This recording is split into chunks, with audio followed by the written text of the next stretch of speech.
ত্রিপুরার খোয়াই জেলা ভারত বাংলাদেশ সীমান্ত দিয়ে বেআইনিভাবে ভারতে অনুপ্রবেশের দায়ে 5 জন বাংলাদেশি নাগরিককে আটক করল খোয়াই থানার পুলিশ।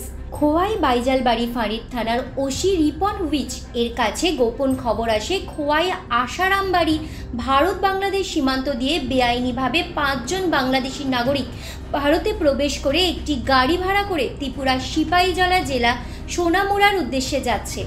এই খবর পেয়ে ওসি রিপন হুইচের নেতৃত্বে বিশাল পুলিশ বাহিনী খোয়াই মোহনপুর আগরতলা জাতীয় সড়কে আশারামবাড়ির থেকে সোনামুড়াগামী গাড়িটি আটক করে 5 জন বাংলাদেশি নাগরিককে গ্রেপ্তার করে থানায় নিয়ে আসে। পরে বাইজালবাড়ি ফাঁড়ির থানার পুলিশ ধৃত 5 জন বাংলাদেশি নাগরিকদের খোয়াই থানার হেফাজতে নিয়ে গিয়ে তাদেরকে জোর জিজ্ঞাসাবাদ চালিয়ে যাচ্ছে পুলিশ। ধৃত 5 জন বাংলাদেশি নাগরিকদের আদালতে তোলা হয়েছে।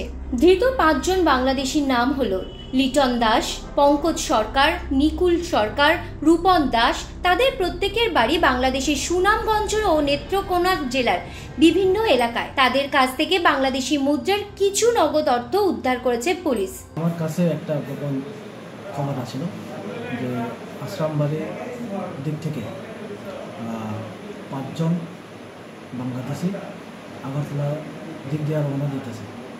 এই খবর পাওয়ার লগের সঙ্গে সঙ্গে আমি